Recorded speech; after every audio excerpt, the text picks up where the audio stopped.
In the silent, unending depths of the cosmos, there are messengers. They are travellers from a time before time, born in the frigid, dark cradle of our solar system, long before the first hint of life flickered on our world. These celestial nomads journey for eons, cloaked in ice and shadow, their paths stretching across gulfs of space and time we can barely comprehend. They are the comets, the ancient storytellers of the void. Occasionally, one of these wanderers is drawn from its dark slumber. A subtle gravitational nudge, a whisper from a passing star is all it takes to send it on a new trajectory, a grand pilgrimage towards the heart of our system, towards the life-giving fire of the sun. And as it approaches, it awakens. It sheds its cloak of darkness and puts on a magnificent gown of light, trailing a tail of stardust that stretches for millions of miles. For humanity, these apparitions have always been portents, omens, objects of wonder and terror painted across our night sky. But in the winter of 2019, astronomers detected a new visitor, a faint smudge of light on a journey that had begun thousands of years ago. It was given a designation, a clinical robotic name, C/2019Y4. But the world would come to know it by a different name, a name that carried with it a promise of celestial grandeur. It was called Comet Atlas. This is the story of that promise. It is a tale of a spectacular rise and a poignant, shattering fall. But it is also the story of what happens after the light fades. It is a story of how cosmic dust can settle in the human imagination, how a fleeting celestial event can be reborn, transformed through art, and given a new, unexpected immortality in the pages of a children's book. This is the story of a comet that died, and the art that brought it back to life. Our narrative begins not with a lone astronomer peering through an eyepiece, but with the tireless, unblinking gaze of a machine. The Asteroid Terrestrial Impact Last Alert System, or ATLAS, is a network of robotic telescopes, a planetary defense system designed to scan the heavens for objects that might pose a threat to Earth.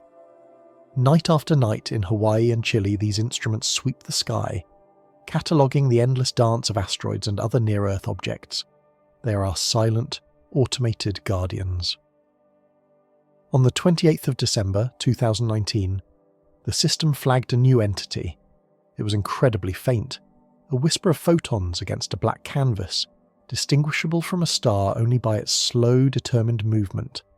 Astronomers analysed the data, plotting its course, tracing its orbit backward through the complex gravitational web of the solar system.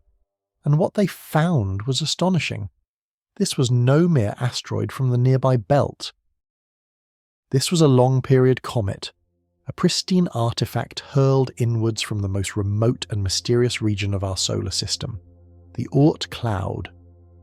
To speak of the Oort cloud is to speak of a place of mythic proportions. It is not a cloud of vapour, but a vast spherical shell of icy bodies, a trillion-strong swarm of frozen relics surrounding our sun at a distance nearly a light-year away. Imagine our solar system, with all its planets and belts, as a single grain of sand. The Oort cloud would be a sphere enclosing that grain, a sphere the size of a city. It is the cosmic freezer, the celestial attic, where the raw, unprocessed building blocks of planets have been kept in deep freeze for 4.5 billion years. These are the planetesimals, the leftovers from the chaotic construction of Jupiter, Saturn, Uranus, and Neptune. Flung out by the gravity of these gas giants in the system's infancy, they have been orbiting in the dark ever since, silent witnesses to the entire history of our sun.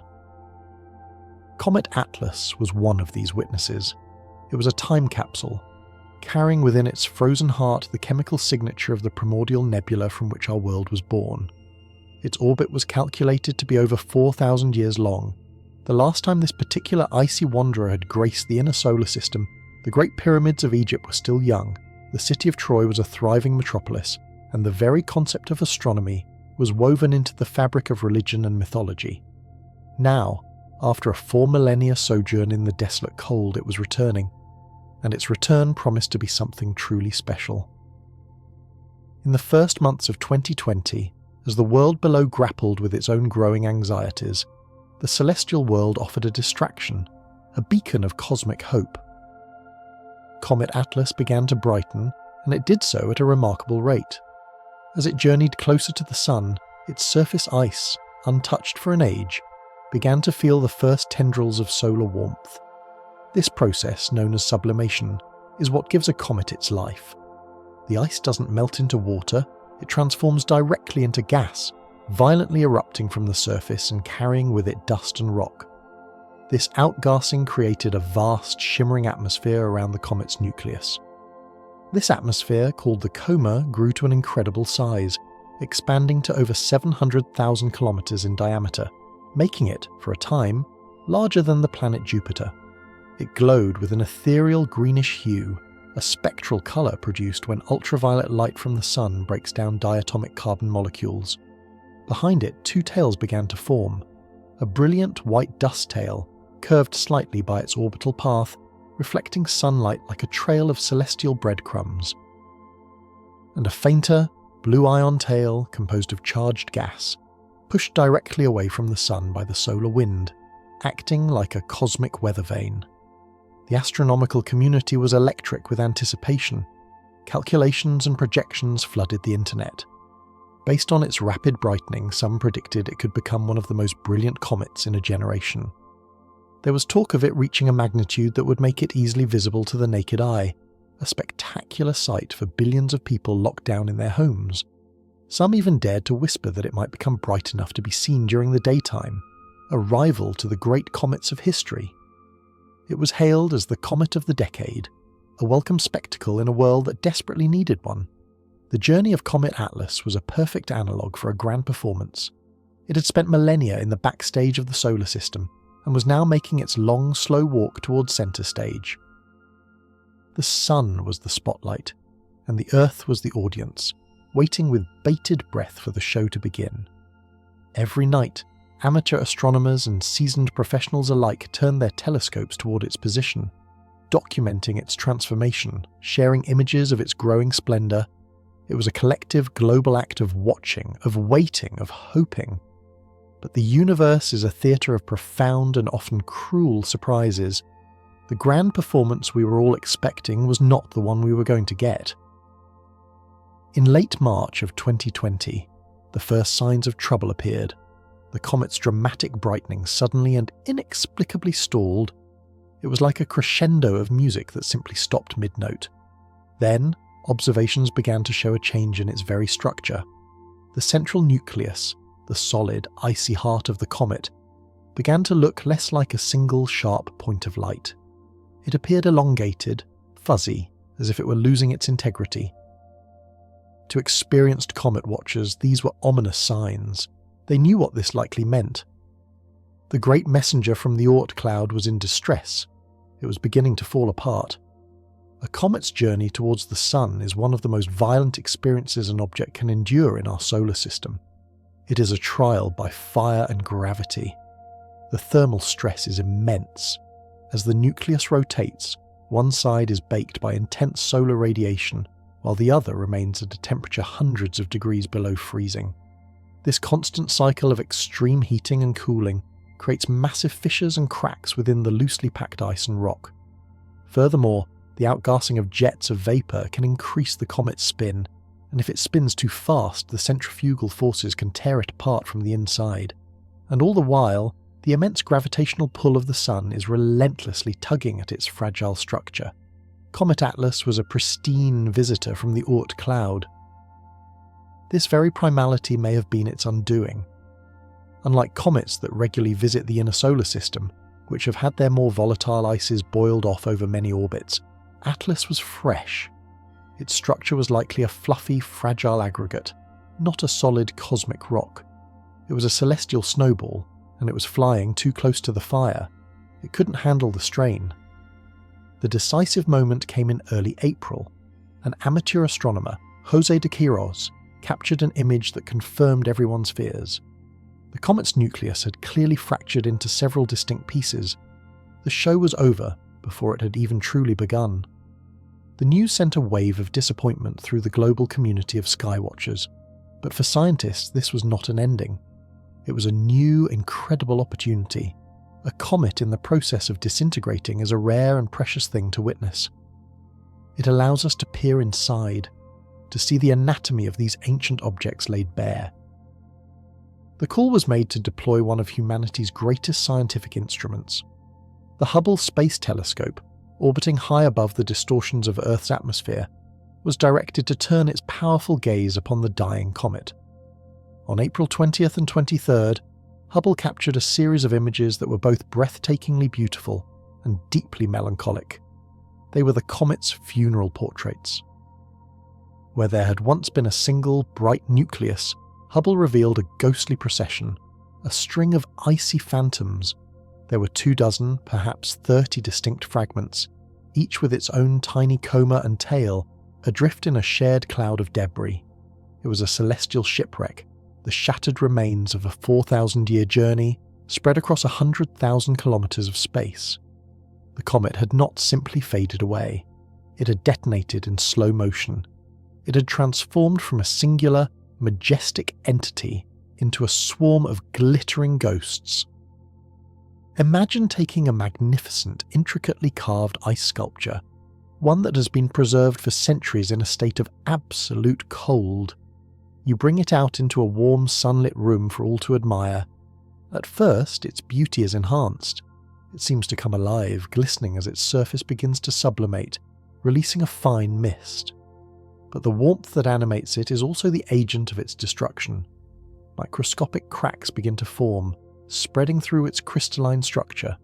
Then, with a quiet final sigh, it yields to the stress, shattering into a constellation of sparkling shards, collapsing into a memory of its former glory. This was the fate of Comet Atlas. Its beauty was transient, its moment of arrival was also its moment of departure.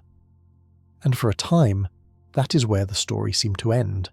A footnote in astronomical journals, a memory for those who had tracked its progress, a cosmic what if.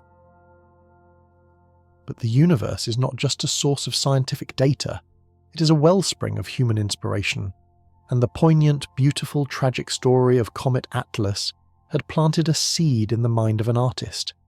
This story wasn't just about orbital mechanics and sublimation rates. It was a story about journeys, about expectations, about fragility. It was a story about how some of the most beautiful things are the ones that do not last. And it was a story that needed to be told, not in the language of science, but in the language of art. The result was a project of quiet ambition and profound empathy. A children's book conceived to capture the life and death of this celestial visitor for an audience that understands endings and transformations in the most fundamental way. The book was given a title that was both a code and a poem, a T25P13. It was a name that honoured the comet's scientific legacy, while imbuing it with a new artistic meaning. A for art, T for tale. A tale in art. 25P for the 25 primary pieces that Hubble had so clearly observed, the comet's newfound family of fragments, and 13, a number chosen for its deep, almost mystical resonance, representing change, rebirth, and the end of a cycle.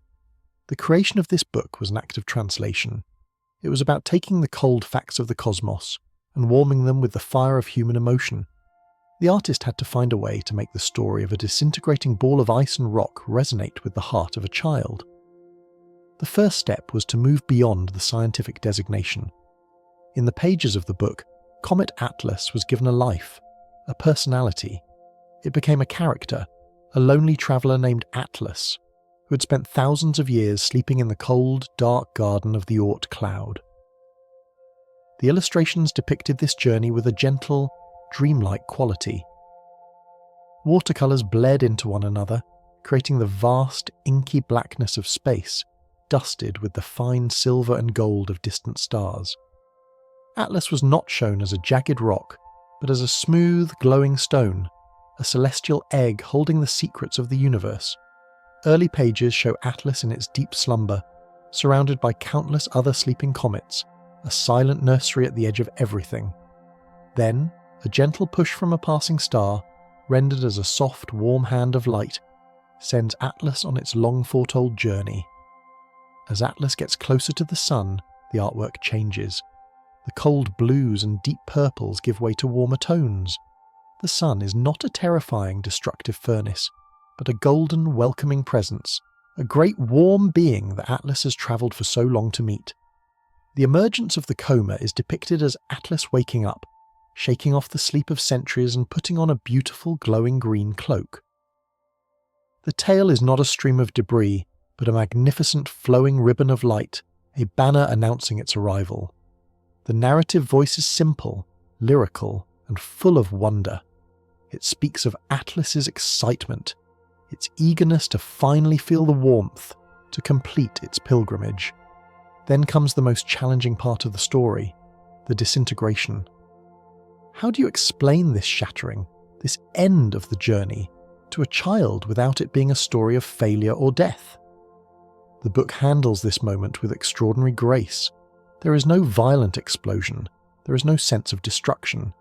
Instead, as Atlas gets very close to the warm golden sun, it begins to glow brighter and brighter, filled with an overwhelming joy.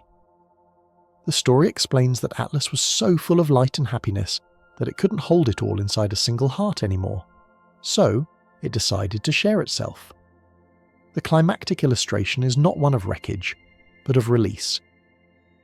It shows the single glowing form of Atlas gently breaking apart into 24 smaller glowing lights, a family of little comets, each one a perfect miniature version of the original.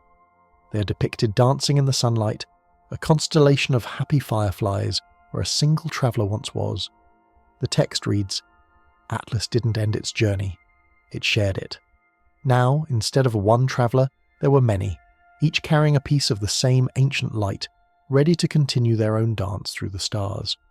The story transforms a moment of physical destruction into a lesson about generosity, transformation, and legacy. It teaches that things can change their form without losing their essence. It suggests that endings are often just new beginnings in disguise. The final pages of the book zoom out, showing the family of small comets continuing on their path, their collective light still visible from a distant blue and white planet called Earth. And it ends with a promise that the dust left behind from Atlas's great sharing will one day fall into our atmosphere as shooting stars, tiny wishes sent from an ancient friend across the vastness of space. This children's book, a T25P13, became more than just an art project. It became a new kind of scientific instrument, one designed not to measure light spectra or orbital velocities, but to measure the human capacity for wonder. It bridges the immense, often intimidating scale of the cosmos with the intimate personal scale of a bedtime story. It connects the science of cometary fragmentation with the deeply human themes of change, loss, and rebirth. The scientific legacy of Comet Atlas is significant. Its disintegration provided invaluable data. By studying the way it broke apart, scientists can better understand the internal structure of these primordial bodies.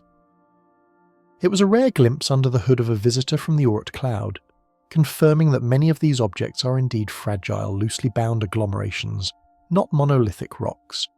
This knowledge helps us refine our models of how the solar system formed, how water and organic materials might have been delivered to the early Earth by cometary impacts, seeding our world for the eventual emergence of life. The scattered fragments are now being tracked, each with its own designation, a swarm of mini-comets following a similar path, a living laboratory on the nature of cometary evolution. But the artistic and philosophical legacy is perhaps just as profound. The story of the comet and the book that it inspired is a powerful testament to our relationship with the universe. We look to the stars not just for answers, but for stories. We're a pattern-seeking, narrative-driven species. We find meaning in the silent dance of celestial bodies. The universe provides the raw phenomena, the light, the gravity, the chemistry, but it is human consciousness, through the tools of science and art, that weaves these phenomena into a coherent, meaningful tapestry. Science gave us the what of Comet Atlas. It told us its composition, its trajectory, its ultimate fate. It was an object lesson in astrophysics, but art gave us the why. Not the causal why of physics, but the existential why of the heart. Why does this story matter? Why should we care about a ball of ice that fell apart hundreds of millions of miles away? The art answers that question. It matters because its journey mirrors our own. We are all on a journey from a mysterious origin to an unknown destination. We all face forces beyond our control. We all change. We all break apart in our own ways, and we all leave a legacy, a trail of dust, in the memories of those we touch. The book, a T25 P13, becomes a time capsule of its own, just like the comet that inspired it. While the physical fragments of Comet Atlas will continue their lonely orbit, fading with each passing year, its story is now preserved, encoded not in ice and rock but in ink and paper, in colour and word. It serves as a tool to introduce the next generation not just to the wonders of astronomy, but to a way of seeing the world. A way that finds beauty in imperfection, meaning in impermanence, and hope in the face of disappointment. It teaches that looking up at the night sky is not a passive act. It is an act of connection, a dialogue with the cosmos.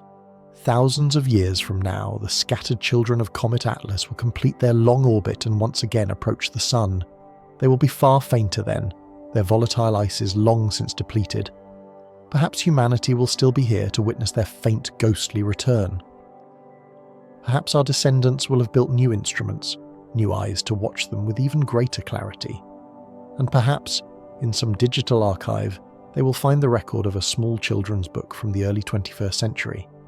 They will see how their distant ancestors took the story of a failed comet and turned it into a timeless fable. And they will understand that while our technology changes, our fundamental need to find ourselves in the story of the stars is eternal. The messenger known as Comet Atlas did not deliver the spectacle we expected. It did not blaze across our daytime sky or dominate the night with a brilliant tale. His message was quieter, more subtle, and ultimately more profound. It reminded us that the universe is not always about grand, triumphant displays. It is also about subtle transformations, quiet dissolutions, and the beautiful, heartbreaking fragility of existence. Its light has faded from our view, its fragments now dispersing on their solitary paths back into the deep dark. But its journey is not over. It continues, not just in the cold vacuum of space, but here, on the warm, sunlit pages of a book, in the imagination of a child looking up at the night sky, seeing not just points of light, but the promise of 1,000 stories waiting to be told.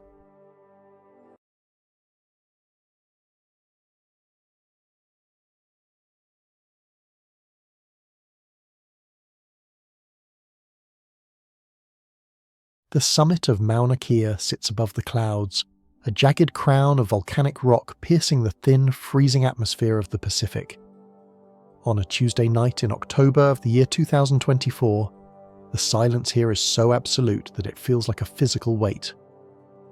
Within the silver dome of the observatory, the air is kept at a precise temperature to match the night outside, preventing the slightest shimmer of heat from blurring the vision of the massive glass eye pointed toward the heavens. A lone researcher sits in the dim blue glow of a workstation, a solitary sentinel at the edge of the world. There is no sound but the faint rhythmic hum of cooling systems and the occasional moan of the wind against the steel exterior. For this brief moment in the vast tapestry of time, this individual is the primary witness to the unfolding story of the cosmos. To understand the magnitude of what was about to be discovered, one must first confront the crushing reality of the scale paradox. Imagine for a moment that you are holding a single grain of table salt upon the tip of your index finger. It is a tiny, translucent cube, barely a fraction of a millimeter wide. In this thought experiment, let that single grain of salt represent the entirety of the planet Earth. Within that microscopic speck, every mountain range, every churning ocean, every empire that has ever risen or fallen, and every human life that has ever been lived is contained. To you, the observer, that grain of salt is insignificant, a mere dusty remnant of a meal. But to the inhabitants of that grain, the world is vast and eternal. Now we must expand our perspective. If that grain of salt were to suddenly grow until it reached the true physical size of the Earth, stretching 12,742 kilometers from pole to pole, the scale of our surroundings would become an abyss that the human mind is not built to navigate. On this scale, the Sun would be a gargantuan sphere of plasma located 150 million kilometers away. The distance between them is not a crowded corridor, but a silent, airless void so immense that light itself, the fastest messenger in the universe, takes 8 minutes and 20 seconds to cross the gap. Beyond the Sun, the nearest neighbouring star would be situated 40 trillion kilometres further into the darkness. We are not merely small, we are a vanishingly thin layer of biological activity clinging to a cold stone, drifting through a vacuum that is effectively infinite. It was into this staggering emptiness that a new actor arrived. On that cold night in 2024, the automated survey systems flagged a subtle anomaly. It did not arrive with the thunder of a catastrophe or the brilliance of a supernova. It was a ghost, a jagged sliver of rock and ice, breaking the primordial silence of the outer solar system. The data stream identified it as 3I Atlas. The Roman numeral 3 and the letter I signified its status as the third confirmed interstellar interloper ever recorded by human instruments, a wanderer that had spent untold eons drifting through the lightless reaches between the stars before gravity finally pulled it into our local neighbourhood. The researcher watched as the coordinates updated on the screen. 3I Atlas was moving at a velocity that defied the standard mechanics of our solar system. It was a remnant of another time, another place, a traveller from a distant corner of the galaxy that had perhaps witnessed the birth of suns that have long since died. As it tumbled through the void, it did not reflect much light. It was dark, scorched by cosmic rays and the relentless bombardment of high-energy particles during its multi-million-year journey through the interstellar medium. It was a silent messenger from the oblivion that exists between the sparks of light we call stars. The arrival of such an object forces a shift in our collective consciousness.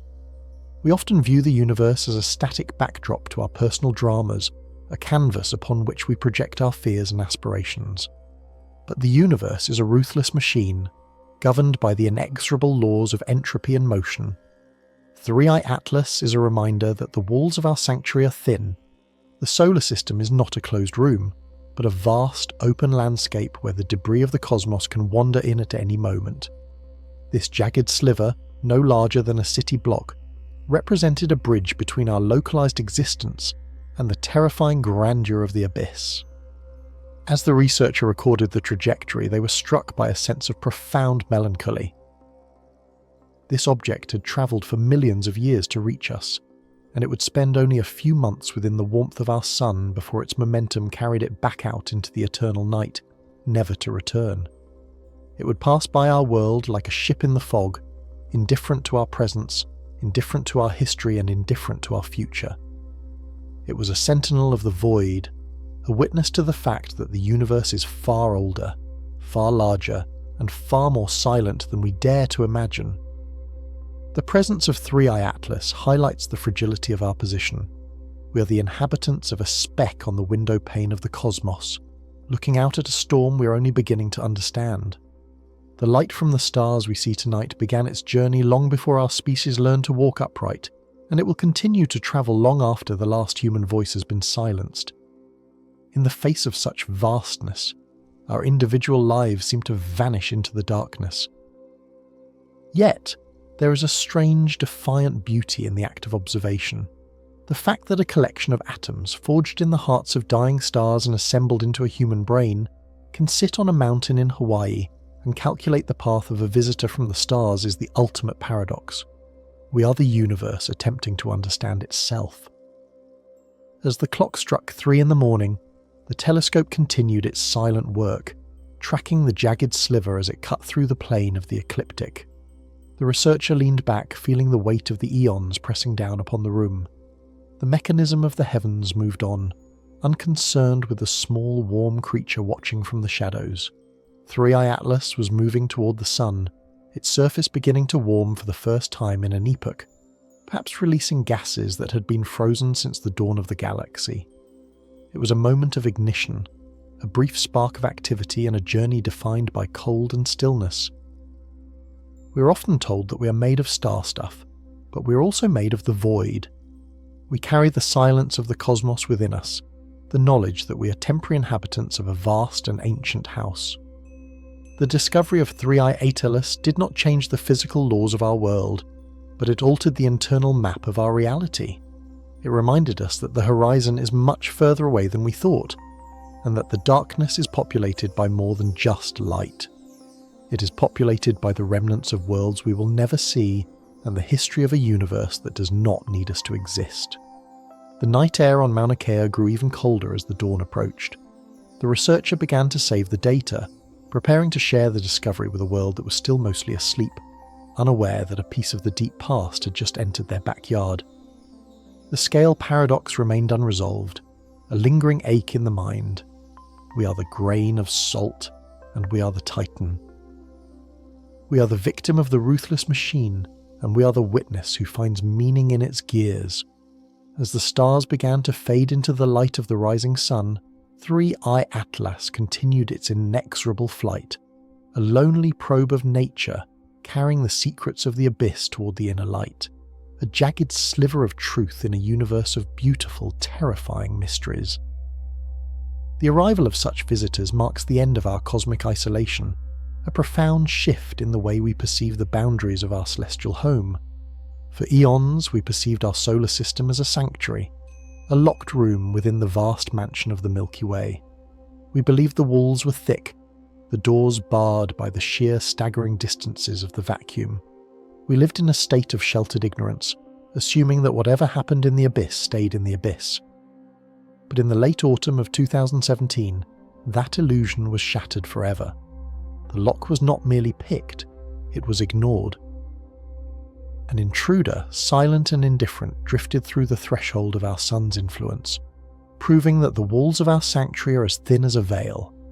This first messenger was named Oumuamua, a word from a lonely island in the Pacific, meaning a messenger from afar arriving first. It was a jagged, elongated splinter of dark material, tumbling through the void without the predictable tail of a comet or the familiar composition of a local asteroid. It moved with a velocity that defied the gravity of our sun, a speed that signaled it was never meant to stay. It was a remnant of a system we will never map, a piece of a world that may have been ground into dust 1 billion years before the first multicellular life stirred in our oceans. As it accelerated away from us, pushed by an invisible hand that scientists still debate, it left behind a haunting realization. The room was open. We were never alone in the darkness. The breach was confirmed again in 2019, when a second traveller named Borisov streaked through the inner solar system. Unlike the mysterious Oumuamua, Borisov carried the recognisable signature of a comet, yet its chemistry was subtly different. A primordial soup cooked in the light of a different star. These are not merely rocks or ice. They are artifacts of the deep past, messengers from the deep void carrying the chemical blueprints of alien horizons. They are the driftwood of the galaxy, washed up on the shores of our tiny island after sailing through the lightless ocean for hundreds of thousands of years. To understand the journey of these objects is to confront the scale paradox, the cognitive dissonance that arises when we compare the fleeting span of human civilization to the inexorable march of cosmic time. Consider the distance Borisov or Oumuamua travelled. To cross the gap between stars, an object must endure the silence of the abyss for epochs. While the ancestors of humanity were first discovering the use of fire, these messengers were already mid-flight, drifting through the frozen nothingness between the constellations. While empires rose in the dust of Mesopotamia, while the Great Pyramids were raised toward the heavens, and while the Industrial Age transformed the face of our planet, these silent sentinels were moving through a darkness so absolute it defies description. Our entire history, from the first cave painting to the launch of the first satellite, is but a heartbeat compared to the duration of their voyage. We are the witness, the small, fragile consciousness that looks up from the floor of the locked room and realizes the door is ajar. The universe does not care for our borders or our sense of privacy. It is a ruthless machine of motion and entropy, throwing the debris of dead suns across the tapestry of the void. Each interstellar visitor is a reminder that our solar system is not a fortress, but a transit point in a much larger, much older mechanism. We are standing on a platform watching the express trains of the galaxy whistle past us into the oblivion of the outer dark. The scale of this movement is staggering. A single light year is a distance of nearly 6 trillion miles, a number that the human brain can recite but never truly feel. These objects have crossed dozens, perhaps hundreds of these light years. They have passed through the gravitational wakes of stars that have no names in our charts. They have witnessed the birth of nebulae and the collapse of white dwarfs. They are the only things in our vicinity that have truly seen the face of the deep cosmos, yet they remain silent, offering only their trajectory and their speed as clues to the vastness they have traversed. When we look at Oumuamua or Borisov, we are looking at the survivors of a cataclysmic history. Most objects ejected from their home systems are lost to the void, destined to wander the space between galaxies for all eternity, never encountering another spark of light. To have two such visitors detected within a single human decade suggests that the darkness is not empty, but crowded with the ghosts of lost worlds. The void is not a vacuum of nothingness, but a reservoir of memory, a graveyard of planetary systems that failed or were torn apart by the gravity of passing giants. We are living in a crowded neighbourhood, hidden only by the dimness of our own vision. As these messengers recede back into the abyss, they leave us with a sense of melancholic wonder. We have seen a fragment of the eternal, a piece of the primordial architecture that exists outside our little bubble of warmth. The mechanism of the universe continues its work, unravelling the structures of the past to weave the patterns of the future. We are the observers of this grand symphony, catching only a few stray notes as they echo through the hallway of our system. The arrival of the interstellar precedents has changed the narrative of our species. We are no longer the masters of a closed world, but the inhabitants of a house with no doors, standing in the draught of an infinite wind. The epoch of isolation is over. We now know that the stars are not just lights in the sky, but sources of material that can reach out and touch us. The tapestry of our reality has been expanded to include the dark reaches between the suns. Every telescope turned toward the night is now a sentinel, watching for the next breach, the next sliver of truth to emerge from the shadows. We wait in the cold, clear air of our mountain observatories, knowing that at any moment, another piece of the deep past might glide into our light, a lonely probe of nature sent from the heart of the abyss. We are the grain of sand, and the ocean has finally begun to wash over us. In this realization there is both terror and a strange, quiet peace. We are part of the vastness, a small but vital witness to the inexorable unfolding of the cosmos. The door is open, and the void is calling. It was upon the volcanic heights of Haleakala, where the air is thin and the stars seem to press against the glass of our curiosity, that the silence was finally broken. In the month of October, in the year 2017, the digital sentinels of the University of Hawaii captured a whisper from the deep. The survey system, a watchful mechanism designed to identify the movements of the night, flagged a speck of light that should not have been there. This was the first confirmed interstellar interloper, a messenger from the nameless dark designated as 1I. To the instruments, it was a mere coordinate, a shifting pixel against the frozen tapestry of the distant galaxies. To the mind, however, it was a cataclysmic shift in our understanding of our place within the cosmos. The detection was made possible by the Asteroid Terrestrial Impact Last Alert System, or ATLAS, alongside the Pan-STARRS telescopes. These are our planetary guards scanning the void for the sudden arrival of debris that might threaten our fragile existence. But what they found was not a threat, it was a revelation. This object, later named Oumuamua, was not a member of our solar family. It did not belong to the Kuiper Belt or the Oort cloud. It was a fugitive from another sun, a remnant of a history we will never read. The technical realization of its origin lay in the cold mathematics of its flight. In our local neighbourhood, gravity dictates a specific rhythmic dance. The planets, the asteroids, and the comets of our system move in closed loops known as elliptical orbits. They are bound to the sun, tethered by an invisible leash that forces them to return again and again through the eons. This is the domestic order of our world, a predictable and cyclical journey where every departure promises a homecoming. But this visitor possessed a hyperbolic trajectory. In the language of the cosmos, a hyperbola is the geometry of exile. It is an open curve, a path that enters from the infinite and departs into the infinite, never to return to its point of origin. When the researchers at the University of Hawaii calculated the eccentricity of its path, they found a value significantly greater than 1.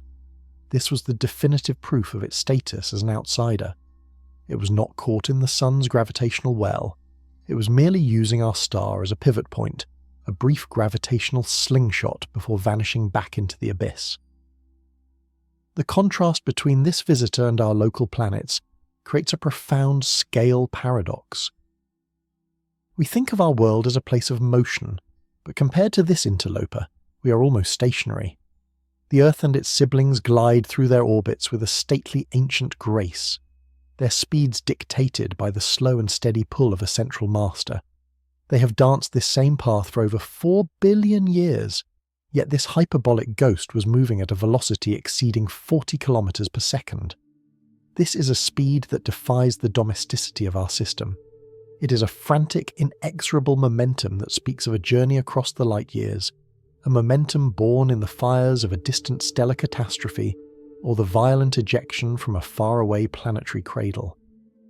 At 40 kilometers per second, the object crossed the orbit of Mercury, passed the Sun, and began its ascent toward the outer dark in the blink of a cosmic eye. It is a one-time visitor, a phantom that graced our light for only a few weeks before being reclaimed by the eternal void. There is a haunting quality to this brief encounter. We are used to the permanence of the stars and the reliability of the planets, yet here was an object of significant mass, a physical entity that will never, in all the remaining trillions of years of the universe, return to our sight. It has seen our sun, felt the warmth of our star for a fleeting moment, and is now committed to a trajectory that will take it into the profound loneliness between the galaxies. This visitor serves as a reminder of the ruthless machine that is the universe.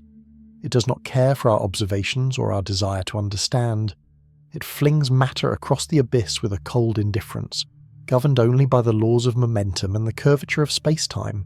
The speed of the object is a testament to the vast energies at play in the wider cosmos, energies that make our local environment seem like a quiet, sheltered tide pool.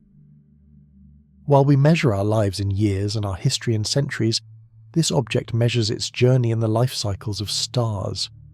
As the University of Hawaii tracked its departure, the pixel grew fainter and the signal more difficult to discern. The Sentinel telescopes watched as it dissolved into the background noise of the universe. It is now a memory, a mathematical ghost that continues to move through the dark at 40 kilometers per second, unbowed and unstopping. It is heading toward the constellation of Pegasus, but it will not reach any destination for tens of thousands of years. It is a lonely probe of nature, carrying the secrets of a primordial world into the oblivion of the outer reaches. The arrival and departure of such an object forces us to confront the scale of the void. We are living in a moment of intersecting paths.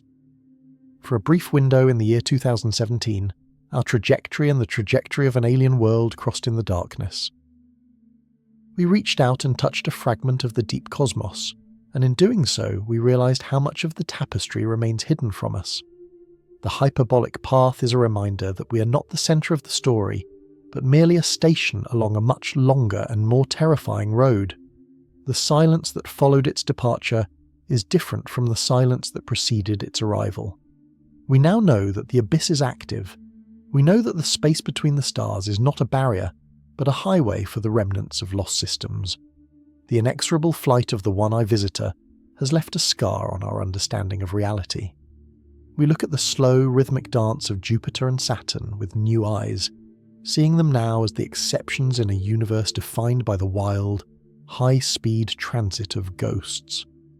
The mechanism of the cosmos is far larger than our little clockwork system, and we are merely the witnesses to its grand, indifferent unfolding. In the wake of the hyperbolic ghost, we remain on our platform staring into the dark, waiting for the next silent traveller to emerge from the eternal night. Yet, as the data stream back to the cold observatories of Earth, a fracture appeared in our understanding of this silent traveller. In the mechanical precision of the cosmos, objects follow the predictable curvature of space-time, dictated by the invisible hand of gravity. We expected the visitor to behave like a stone cast into a well, its path governed entirely by the mass of our sun. But the reality was far more unsettling. As the object moved away from the solar furnace, it began to accelerate. This was not the expected acceleration of a falling body, but a gentle, persistent push from an unknown source. It was a deviation that defied the standard models of celestial mechanics, a non-gravitational acceleration that whispered of a hidden mechanism. In the history of astronomy, such movements are usually explained by the chemistry of comets. When a ball of ice approaches a star, the heat causes it to boil, erupting in jets of gas and dust that act like small thrusters. This process, known as outgassing, creates the iconic luminous tail that has terrified and inspired humanity for millennia. However, the Sentinel telescopes watched the visitor with an intensity never before granted to a single point of light, and they saw nothing. There was no shroud of dust, no glowing coma, no tail trailing into the void. The object remained as clean and sharp as a polished blade. To move against the inexorable pull of gravity without a visible means of propulsion is to challenge the very nature of the cosmic machine. It was a ship moving against the wind without sails or engines, gliding through the abyss on a phantom tide. This anomaly drew the attention of the scientific community, most notably Dr. Avi Loeb, a man whose career had been spent peering into the deep time of the early universe. He pointed to the silence where there should have been a roar. If the visitor was not outgassing, then the force pushing it had to be something else, something far more delicate and perhaps far more intentional. The only natural force remaining was the pressure of sunlight itself, the faint momentum of photons striking a surface. But for light to push an object of this size, the laws of physics demanded a radical rethink of its structure. Here we encounter the scale paradox, a moment where the tiny becomes the architect of the immense. To be moved by the gentle breath of a star, the object could not be a solid rock or a dense chunk of metal. It had to possess a surface area so vast and a mass so infinitesimal that it would be thinner than any material known to planetary science. We are forced to imagine a sheet of matter thinner than a human hair, yet spanning the width of a city block. Such a ratio of surface to mass does not occur in the violent crucibles of planetary formation. Nature does not forge sails. It devours them in the heat of young stars or crushes them in the gravity of gas giants. The existence of such a geometry suggests a purpose, or at least a provenance, that lies outside the chaotic tumbling of primordial debris. We are left to contemplate the possibility that this was not a natural remnant of a distant catastrophe, but a relic of a different kind of evolution. If we apply the ruthless logic of the machine, we must consider that we have witnessed a piece of discarded technology, a fragment of a light sail or a sensor array, drifting through the eternal night long after its creators have faded into oblivion. The vacuum of the cosmos is a perfect preservative.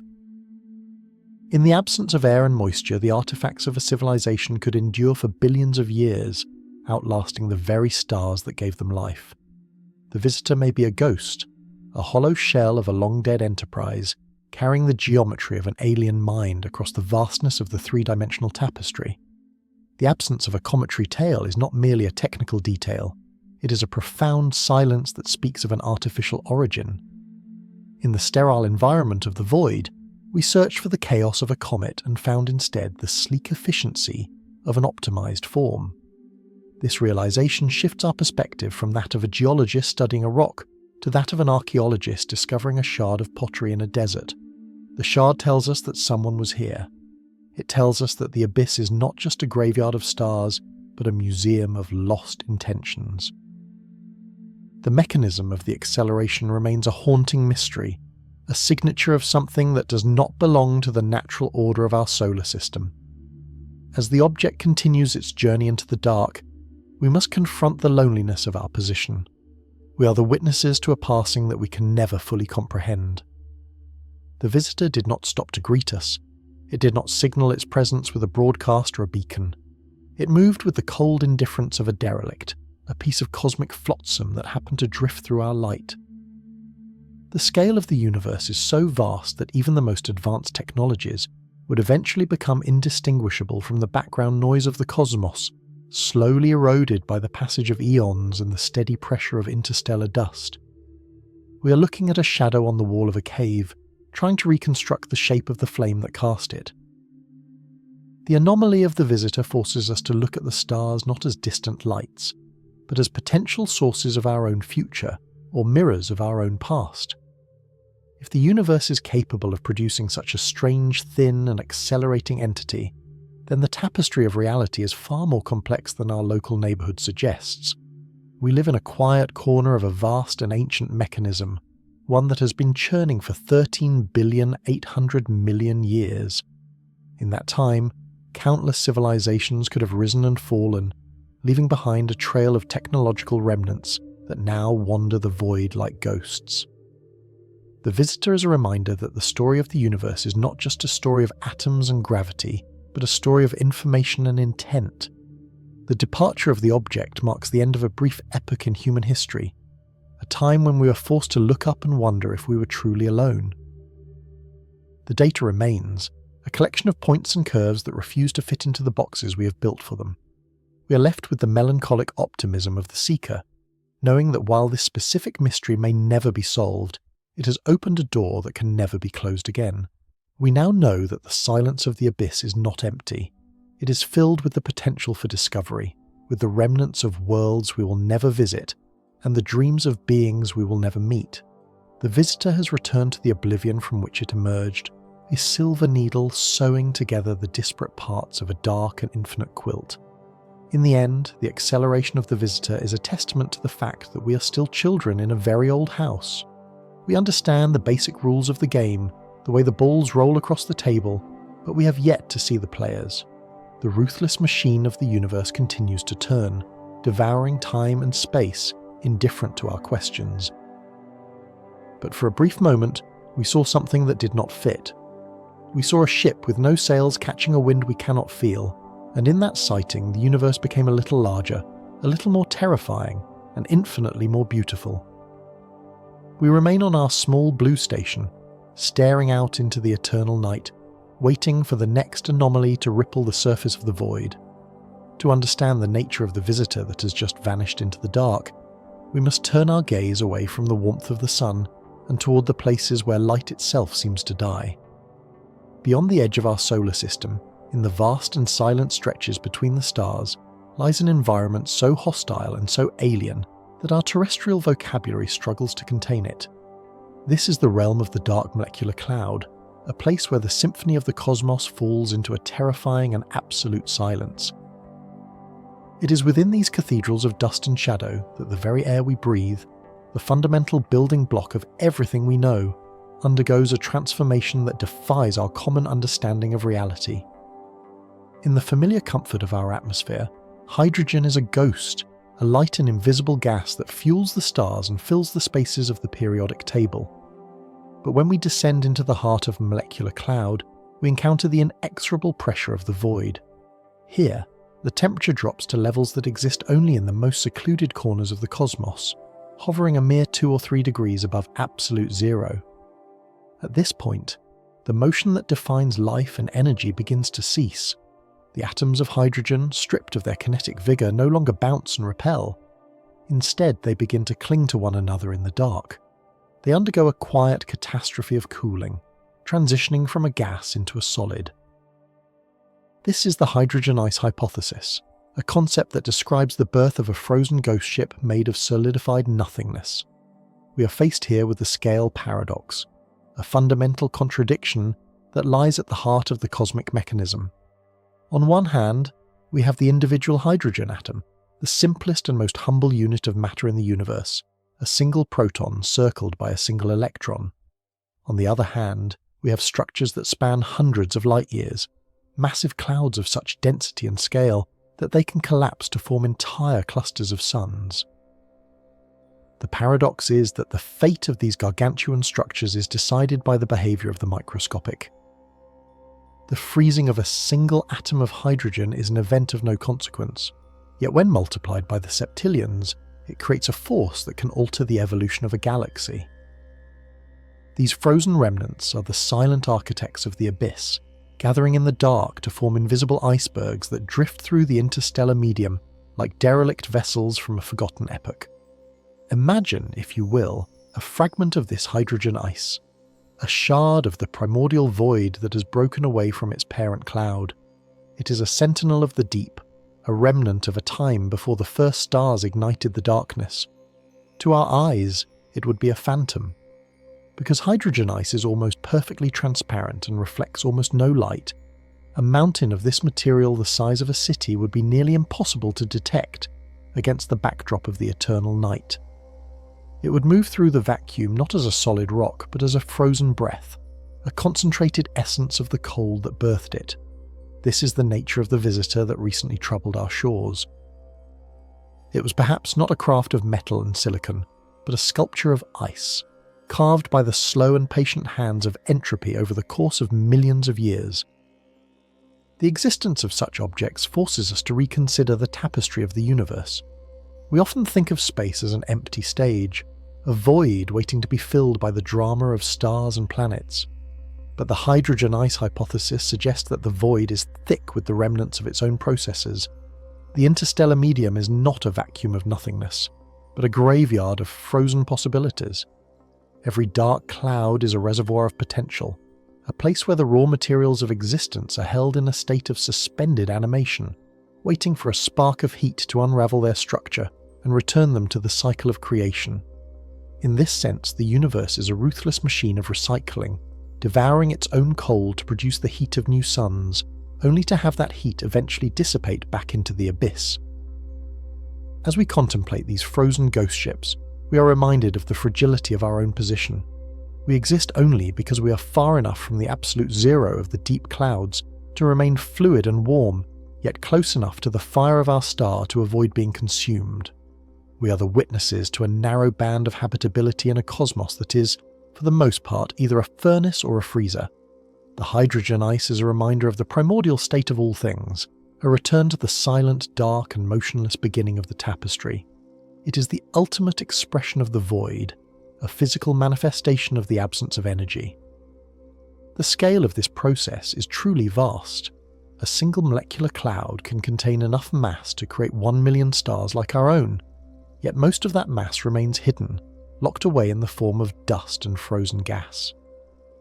We are looking at a hidden geography of the cosmos, a map of shadows that we are only just beginning to trace. Each shard of hydrogen ice that drifts through the dark is a messenger from these hidden realms, carrying with it the chemical signature of the deep abyss.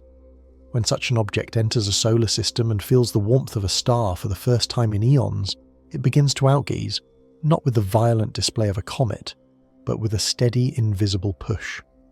The ice sublimates directly into gas, acting as a natural engine that propels the object forward, creating the anomalous acceleration that so puzzled our observers. This process is a beautiful and melancholy dance of thermodynamics. The energy of the star, travelling across millions of miles of vacuum, finally touches the surface of the frozen remnant.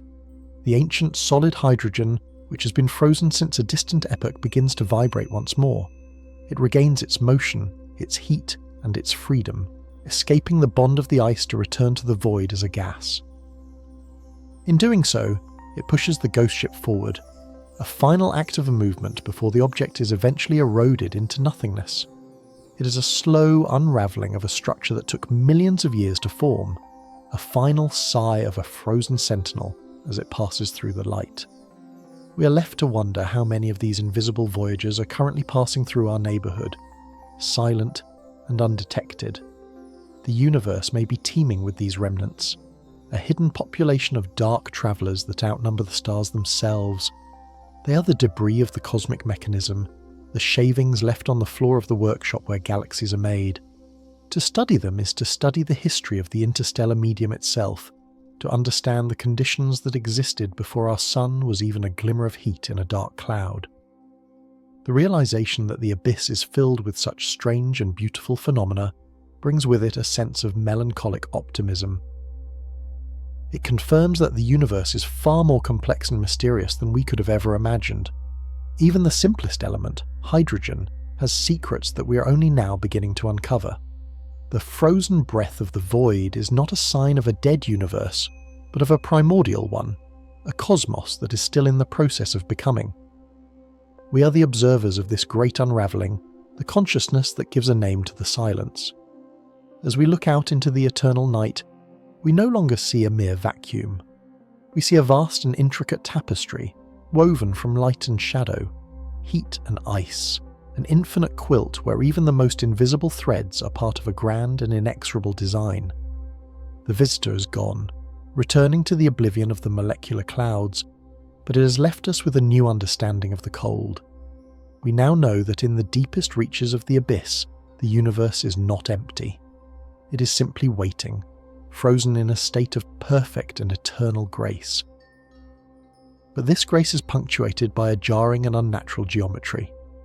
When we examine the proportions of this traveller, we find ourselves staring at a shape that should not, by any standard of the natural mechanism, exist in the deep void.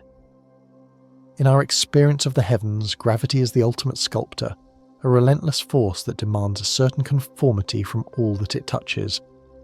Large bodies are pulled into the shape of spheres, smoothed into the perfect curves of planets and stars. Even smaller asteroids, though jagged, tend toward a rough equilibrium.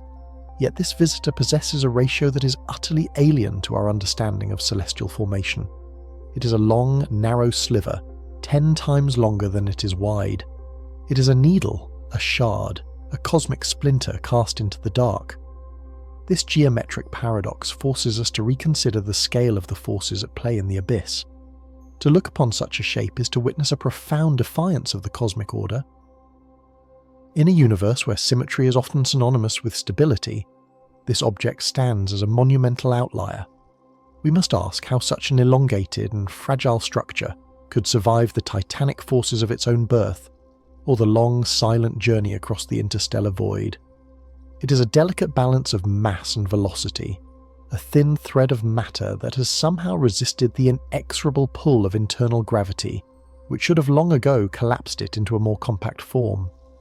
This is the scale paradox in its most visceral state, a structure that is minuscule when compared to the vastness of a star system, yet which possesses a structural integrity that has allowed it to endure for eons.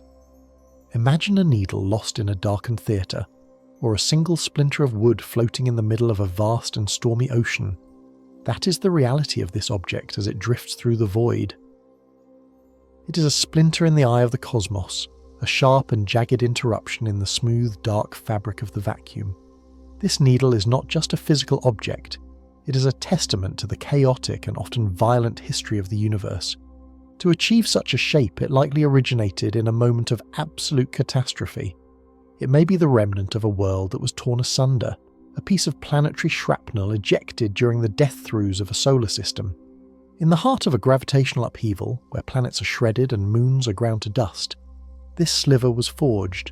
It is a survivor of a prehistoric destruction, a silent witness to a disaster that occurred millions of light years away and millions of years in the past.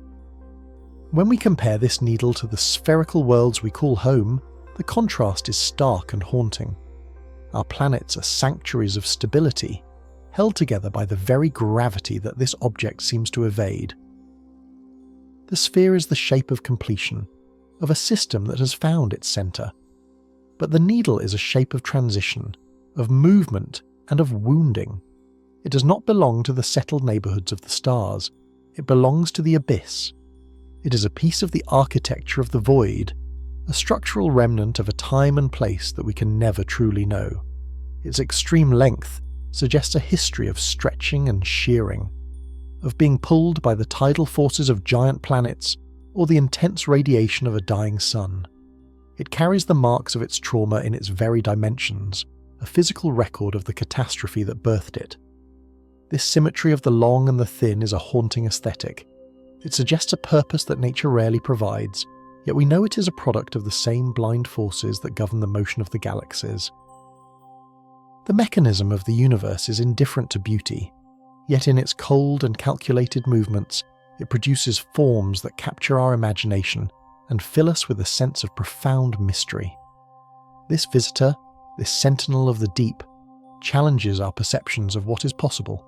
It reminds us that the universe is not a collection of predictable spheres, but a wild and untamed wilderness where the most fragile of structures can transcend the expectations of physics. The scale paradox further deepens as we consider the journey of this splinter. For millions of years it has travelled through the eternal night, a solitary voyager in a sea of radiation and dust. In the interstellar medium, even the smallest collision at high velocity can be a catastrophe.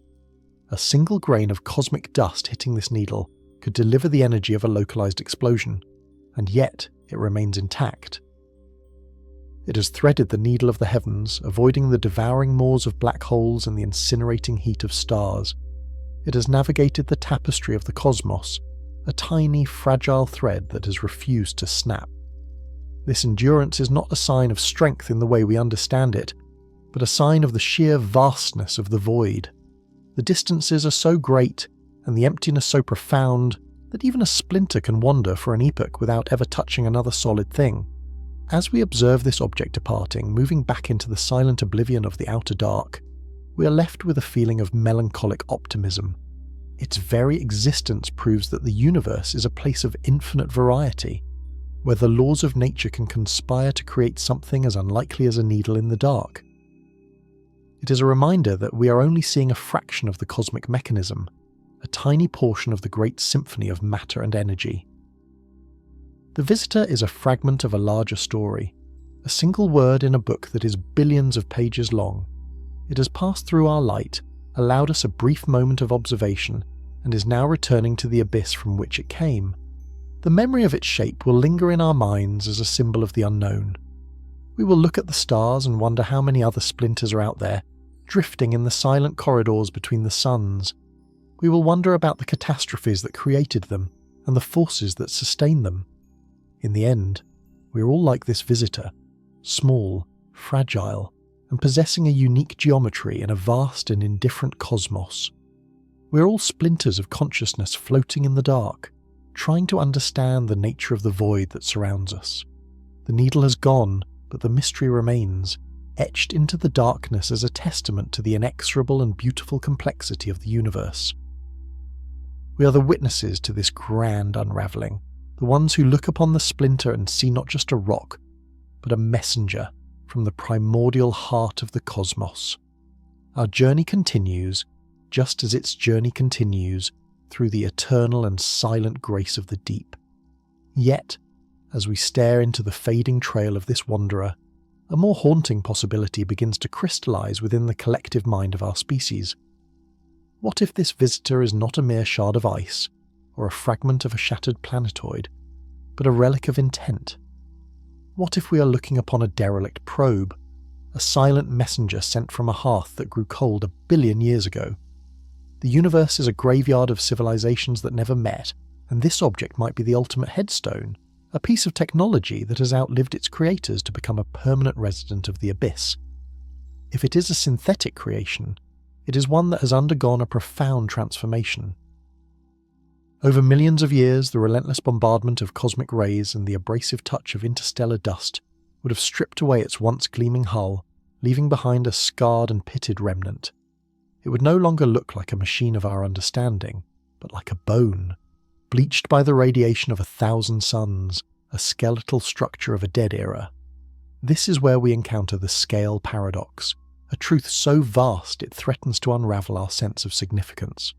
Our entire technological era, from the first spark of the telegraph to the complex digital ghosts of our modern world, spans less than 2 centuries.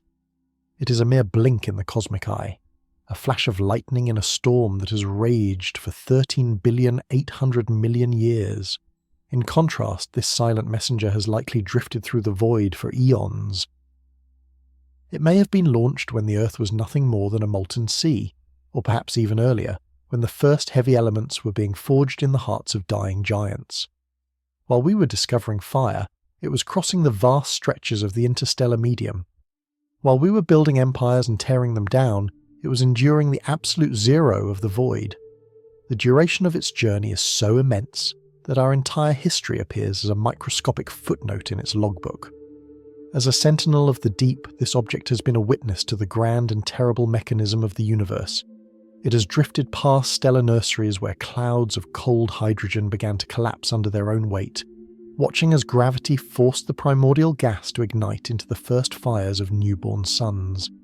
It has seen the cataclysmic death of stars, the violent supernovae that scatter the seeds of life across the cosmos. It has moved through the silent corridors of the galaxy, a tiny, unmoving observer to the slow, majestic rotation of the spiral arms. It has felt the tug of invisible tides and the pressure of ancient light. To this object, the birth and death of stars are not rare events, but the rhythmic pulse of a cosmic symphony, a process of constant creation and decay that has played out for billions of years before we ever looked up at the night sky.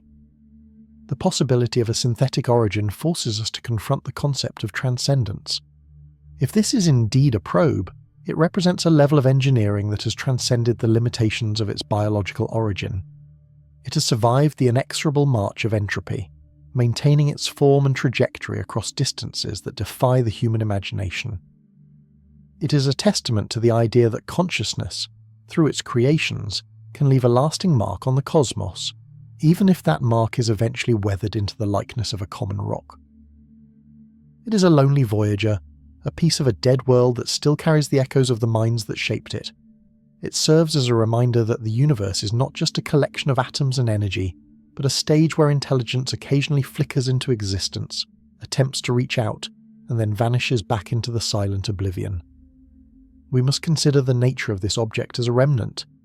If it was once a vessel of discovery, its mission ended an epoch ago. Now it is simply a part of the interstellar tapestry, a thread woven into the fabric of the dark. It does not speak, it does not signal, and it does not slow down. It is indifferent to our curiosity, a cold and calculated piece of cosmic debris that has no interest in the tiny warm world it just passed. This indifference is perhaps the most profound lesson it offers. The universe does not care for our definitions of life or artifice. To the cosmos, a mountain and a skyscraper are made of the same stardust, and in the fullness of time, both will be ground into the same fine powder. This visitor, whether born of a volcano or a factory, is a harbinger of our own future, a sign that everything we build will eventually be reclaimed by the void. The vastness of the journey this object has undertaken is almost impossible to grasp. It has crossed the light years between the suns, navigating the emptiness with an inexorable momentum. In the time it took for this splinter to travel from its unknown origin to our solar system, entire species may have evolved, built civilizations, and gone extinct. The scale paradox tells us that while we feel we are the center of the story, we are merely a brief interruption in the long silent voyage of the messenger. We are the ones who have just arrived, looking out from our fragile cradle at an object that has already seen the secrets of the deep. It is a sentinel that has stood guard over the emptiness, a witness to the grand unravelling of the cosmos, and it carries within its jagged frame the memory of a time we can never truly know. This realization brings a sense of melancholic optimism. We are small, yes, and our time is short, but we are the ones who noticed the visitor. We are the ones who reached out with our telescopes and our mathematics to try and understand its story. In doing so, we have bridged the gap between our fleeting existence and the eternal nature of the cosmos. We have become part of the messenger's journey, if only as a brief glimmer of light in its long history. The visitor is now returning to the abyss, moving away from our sun and back into the cold dark of the outer reaches. It will continue its path for another 1,000,000 years, and then another 1,000,000,000, perhaps eventually passing another star with another set of witnesses who will wonder, just as we do, about its origin. It is a shard of a dead world or a derelict probe, it matters not. What matters is that it exists, and that it has crossed our path. It is a reminder that the universe is far older and more complex than we dare to imagine. It is a silent witness to the primordial forces that shaped the heavens, and it remains a sentinel of the unknown, guarding the secrets of the transcendence that lies beyond our reach. As it disappears into the eternal night, we are left with the silence of the void and the majesty of the cosmos, grateful for the moment we shared with the messenger from the deep. We continue our own journey, aware now more than ever of the vast distances that separate us, and the inexorable march of time that connects us all in the great symphony of the universe. The visitor has gone, but it has left behind a legacy of wonder, a spark of curiosity that will burn in our hearts as we continue to gaze into the abyss, waiting for the next silent messenger to emerge from the dark. We must confront the silence that follows the departure of the messenger. As the light of that distant traveller fades into the dark, we are left to grapple with a truth that is as vast as the void itself. We often imagine the cosmos as a grand gallery, a theatre designed for our observation, where every supernova is a spectacle and every orbital dance is a performance staged for human eyes. We search for meaning in the alignment of the stars and seek out a reflection of our own purpose in the ancient light of distant galaxies. But the scale paradox reveals a far more chilling reality. The universe is not a gallery. It is not a sanctuary. It is a cold and relentless mechanism, operating with a mathematical indifference that cares nothing for the flickers of consciousness that arise within its gears. To the cosmos, the history of our species is not a grand epic of struggle and triumph. It is a statistical curiosity, a momentary fluctuation in the entropy of a single, unremarkable solar system. We perceive our world as a place of immense consequence, where the rise and fall of empires and the birth of new ideas represent the pinnacle of existence. Yet when viewed through the lens of the abyss, our entire civilization is nothing more than a thin layer of dust on a windowpane. It is a fragile film of organic matter, clinging to a stone that is hurtling through an endless night. Should a stray asteroid or a sudden solar flare wipe that dust away, the window would remain, and the view would be unchanged. The stars would continue to burn, the black holes would continue to feast, and the expansion of space would proceed without a single heartbeat of hesitation. This is the ruthless machine of the cosmos. It does not possess a heart to feel pity nor a mind to harbour intent. It is governed by laws that were forged in the primordial furnace of the beginning, laws that dictate the motion of atoms and the curvature of space-time with an inexorable precision. In this mechanism, there is no distinction between the life of a child and the collapse of a star. Both are merely expressions of the same fundamental forces, governed by the same cold equations. When we look into the abyss, we are not looking into a mirror. We are looking into a void that does not know we exist. This realization is the ultimate catastrophe for the human ego, a shattering of the illusion that we are the protagonists of the universal story. The scale paradox forces us to recognize that what we define as a tragedy is, on a cosmic level, merely a redistribution of mass and energy. We mourn the loss of a city or the extinction of a species, seeing it as a tear in the tapestry of being. But to the universe, the destruction of a planet is no more significant than the dissipation of a cloud of gas.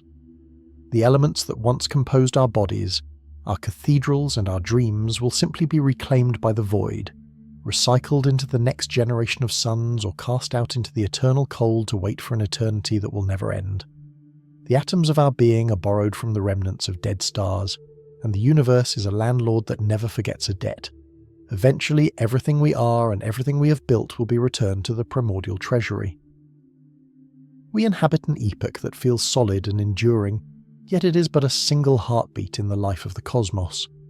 We measure our lives in decades, our histories in centuries, and our species in millennia. But these are units of time that have no meaning to the abyss. To the universe, a billion years is a fleeting moment, and the entire span of human existence is a flash of lightning in a storm that has lasted for 13,800,000,000 years. We are a brief interruption in the long, silent reign of the dark.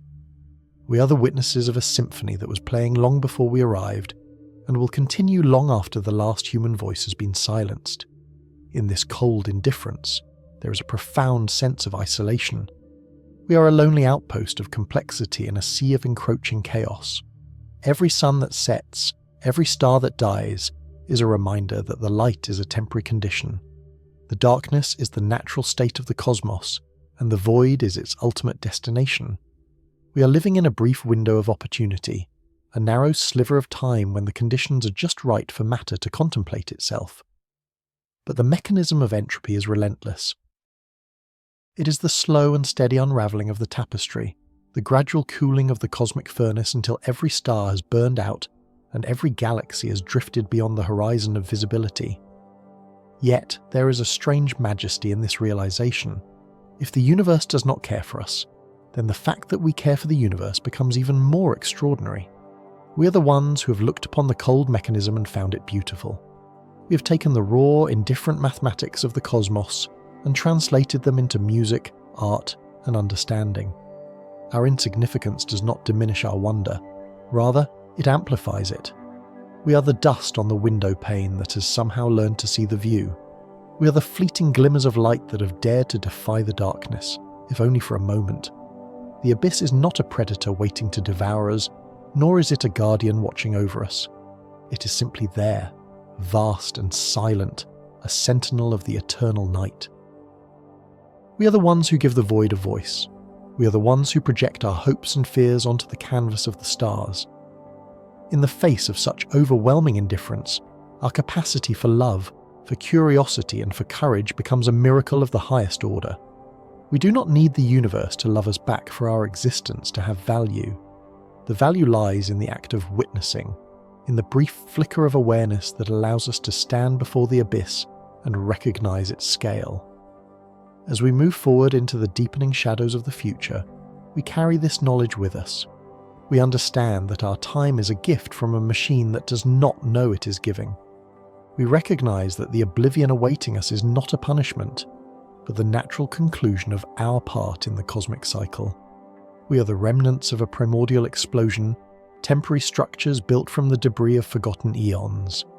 And though we are small, and though we are destined to fade, we are here now. We are the consciousness of the cosmos, the momentary realization of the machine. In the silence of the void, we are the song that the universe sings to itself, a melody of melancholic optimism that echoes through the halls of eternity before disappearing into the eternal night. This awakening is the true catastrophe of the cosmos, not a disaster of destruction, but a cataclysm of recognition. For eons, the universe was a machine of blind clockwork, a silent arrangement of matter and energy following the inexorable laws of physics. It was a vast tapestry of fire and ice, woven in the dark, with no eye to perceive the pattern and no heart to feel the cold. But then, in a corner of an unremarkable galaxy, the mechanism achieved something impossible. On a small rocky outpost, the dust of dead stars began to stir. Through a process as slow as the movement of the continents, matter began to organize itself into complexity, then into life, and finally into awareness. This is the miracle of the observer, the moment the universe opened its eyes and found itself standing before an infinite abyss. We are the only part of the cosmic mechanism that has developed the capacity to feel small. This is the heart of the scale paradox. We look up at the night sky and see the light of 100 billion stars in a single galaxy, and we feel diminished by the sheer magnitude of the void. We see the pillars of gas where new suns are born spanning trillions of miles, and we compare our fleeting, fragile bodies to the eternal endurance of the stones. Yet, we fail to recognize the majesty of the scale within us. To measure the abyss, one must possess a mind that is, in some sense, as vast as the abyss itself.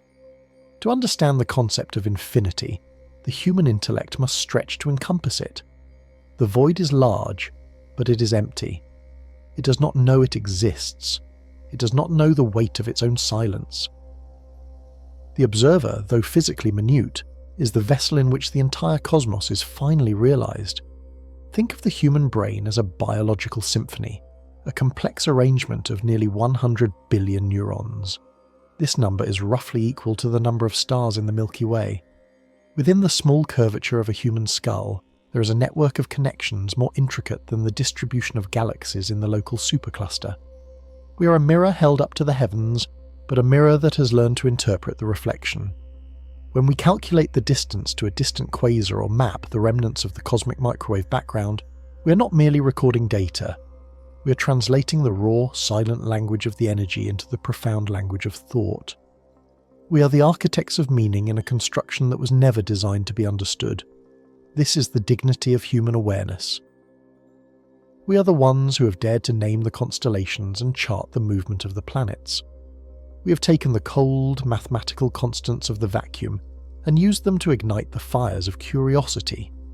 Every time a scientist peers through a telescope or a poet finds a metaphor for the moon, the universe is achieving a state of grace. It is moving beyond the simple physics of cause and effect and entering the realm of experience. The cosmos is no longer just a collection of atoms. It is a story. and stories require a witness. Without the observer, the most beautiful nebula is merely a cloud of hydrogen, and the most powerful supernova is nothing more than a sudden release of radiation. It is our gaze that grants these events their grandeur. It is our consciousness that transforms the mechanical into the majestic. We often speak of the universe as a ruthless machine, and in many ways it is. It operates on the logic of entropy, the slow and steady decay of all structures toward a final heatless oblivion. But the observer is the temporary defiance of that machine. We are the anomaly. In a system that trends toward disorder, we are the centers of profound order. We are the points where the energy of the primordial explosion has gathered to think, to feel, and to wonder. We are the remnants of a catastrophe that learned how to love. This is why the scale paradox is so vital to our understanding of our place in the eons. We are small enough to be crushed by a falling rock, yet large enough to hold the history of the sun within our memory. We are the bridge between the infinitesimal and the infinite. The mind is a sentinel standing at the edge of the abyss, measuring the depth of the dark. When we feel that sudden, sharp sense of insignificance while looking at the stars, we should recognize it not as a failing, but as a triumph. To feel small is to acknowledge the scale of the stage upon which we stand. Only a consciousness of immense depth could possibly perceive its own smallness. A rock does not feel small next to a mountain. A star does not feel small compared to a galaxy. Only we, the observers, have the capacity to stand in the shadow of the eternal and recognize the height of the peaks above us. This recognition is the very thing that makes us great. Our awareness is the light that allows the darkness to be seen. In this sense, we do not inhabit the universe so much as the universe inhabits us. Every thought we have is a chemical reaction that can be traced back to the primordial furnace of the first stars. Every pulse of our hearts is powered by the energy that has been travelling through the void for billions of years. We are not separate from the cosmos, looking in from the outside. We are the cosmos, looking at itself. We are the way the hydrogen atoms from the beginning of time eventually learned to ask where they came from. We are the ignite of intelligence in the heart of the eternal night. As we contemplate the future, we must carry this sense of melancholic optimism. We know that the stars will eventually fade. We know that the ink of the universe will eventually run dry, and the tapestry will unravel into a featureless void. But the fact that we were here to see it, to document the unfolding of the epochs, and to feel the weight of the mystery, is a miracle that can never be erased. Even when the last human mind is extinguished, and the last record of our civilization is lost to the encroaching silence, the universe will have once been known. It will have once been felt. The abyss was once filled with the sound of a voice that recognized its scale. We are the witnesses of the great symphony. We have heard the opening chords and felt the vibration of the percussion in the hearts of exploding suns. Though we will not be here for the final movement, our presence in the middle of the performance is what gives the music its purpose. We are the observers in the abyss, the tiny glimmers of light that dare to look back at the sun and call it by its name. In the face of an inexorable and indifferent cosmos, our awareness is the only thing that is truly ours. It is the one part of the machine that has transcended the mechanism. We are the miracle of matter that woke up, and for a brief, glorious moment, we made the universe mean something. We are the consciousness of the void, the dream that the stars had before they went out. Now the 3i Atlas vessels begin their final departure, moving beyond the reach of the sun's warming embrace and into the cold, indifferent stretches of the interstellar void. They are the last envoys of a world that has already begun to slip into the shadow of history, silent sentinels carrying the imprint of a brief and brilliant biological dawn. Behind them, the sun is no longer the sovereign of heat and light that once dictated the rhythm of our days, but a pale, distant spark, indistinguishable from the billions of other lanterns hanging in the gallery of the night. As they cross the threshold of the heliopause, the solar wind whispers its final farewell against their metallic hulls, and the great silence of the deep begins. For 10,000 years, the probes drift through the darkness of the local interstellar cloud. They are tiny fragments of intent in a sea of vacuum, travelling across distances that the human mind was never evolved to truly comprehend. In this era, the constellations that once guided the navigators of old begin to distort and stretch. The Great Bear loses its form, and the belt of Orion uncoils as the stars themselves drift in their long, slow orbits around the galactic centre. To an observer on these vessels, if one existed, the universe would appear static, yet the passage of eons is evidenced by the subtle shifting of the celestial map. The world that launched them is now a memory held in the arrangement of atoms, a ghost of a civilization that once dared to believe it could touch the eternal. 1 million years into the future, the probes pass the vicinity of neighbouring stars, yet the vastness of the cosmos ensures they remain lonely travellers. There is no collision, no dramatic encounter, only the inexorable pull of gravity and the steady march of time. By now, the terrestrial world of their origin has been reshaped by the slow grind of tectonic plates. The mountains we named have been weathered into dust, and the oceans have carved new boundaries upon the face of the Earth. Yet, the 3i Atlas vessels remain, preserved in the near-perfect vacuum of space, their surfaces scarred by the occasional impact of a micrometeorite, a testament to the fact that something existed that wished to be remembered. As the epic of the stars continues to unfold, we witness the grand and terrible transformation of the galaxy. Tens of billions of years pass. The hydrogen that fueled the stellar nurseries begins to run thin. The brilliant blue giants, those brief and violent masters of the sky, have long since vanished in spectacular catastrophes, leaving behind only the remnants of their shattered hearts in the form of neutron stars and black holes. The universe grows dimmer and more crimson as the long-lived red dwarfs become the final guardians of light. These small, cool stars burn their fuel with a parsimonious hunger, stretching their lives across trillions of years, yet even they are not immune to the mandate of entropy. 100 trillion years from the moment of launch, the last star flickers and goes out. The cosmos enters the era of degenerate remnants. The 3i Atlas probes, now ancient beyond all meaning, drift through a graveyard of white dwarfs, black holes, and the cold cinders of planets. The symphony of starlight has reached its final movement, and the music is fading into a low, haunting hum of background radiation. The tapestry of the heavens, once so rich with colour and fire, has unravelled into a monochromatic expanse of shadow. The mechanisms of the universe continue to turn, but the fuel is spent, and the friction of time is slowing the great engine to a halt. In this deep, dark future, the very matter of the probes begins to betray them. In a process known as proton decay, the atoms that form the cameras, the hulls, and the internal circuits of the Atlas vessels begin to disintegrate.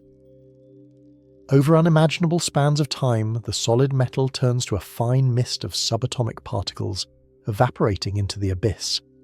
The memory of humanity, once etched in gold and silicon, is surrendered to the void. There is no catastrophe to mark this end, no final explosion to signal the departure of the last artifact of Earth. There is only the silent, slow dissolution of form into the formless. Eventually, we reach the age of black holes, where the only sources of energy are the colossal gravity wells that once sat at the centres of galaxies. These monsters, having devoured the remnants of stars and the dust of vanished worlds, now rule the darkness. Yet even they are not eternal. Through the slow leak of Hawking radiation, these giants begin to shrink, losing their mass over decillions of years until they vanish in a final, silent pop of light. The universe is now an ocean of cold, lonely photons and neutrinos, stretched so thin by the expansion of space that they can never meet. This is the heat death, the ultimate state of maximum entropy, where the cosmos reaches a uniform temperature just above absolute zero, and the arrow of time effectively ceases to point in any direction. It is here, at the edge of the infinite nothingness, that we must find our existential pivot. It is easy to look upon this cold, dark future and feel a sense of overwhelming despair, to see the disappearance of our works and our very atoms as a sign of our insignificance. But to do so is to misunderstand the nature of the miracle. The universe did not have to produce a mind that could predict its own end. It did not have to ignite the flame of consciousness within the heart of a chaotic and indifferent mechanism. Yet, it did. For a brief and glorious flicker in the eternal dark, the universe became aware of itself. The fact that the 3i Atlas probes were built, that they were launched, and that they carried the hopes of a species that knew its own mortality is a truth that can never be unmade. The act of witnessing was real. The emotions felt, the discoveries made, and the awe experienced by the inhabitants of that small blue planet are woven into the very logic of the timeline. Even when the last record is gone and the last star has cooled, the universe will have once been a place that was known. It will have once contained the sound of laughter, the weight of grief, and the insatiable hunger for understanding. We are the brief flare of a match in a cavern that has been dark for eons and will be dark for eons more. The light does not need to last forever to be meaningful. Its value lies in the fact that it defied the darkness at all.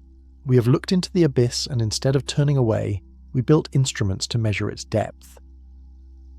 We have seen the inexorable decay of all things and responded by creating art, science, and love. Our presence in the cosmos was not a mistake or a meaningless accident, but the crowning achievement of the laws of physics themselves. We are the way the void found its voice. As the journey of the I-Atlas comes to its ultimate conclusion, and the last of its particles merge with the background of the eternal night, we find a strange and beautiful melancholic optimism. We are part of a grand story that is much larger than our individual lives, a story that spans from the primordial ignite of the beginning to the silent unravelling of the end. We have played our part. We have been the sentinels of the light. And though the dark must eventually return, it will return to a universe that was once, for a fleeting moment, illuminated by the fire of our curiosity. Our legacy is not found in the permanence of our objects, but in the audacity of our existence. In the face of the vast and silent void, we lived, we saw, and we understood. That is enough. This has been the entire history of the universe.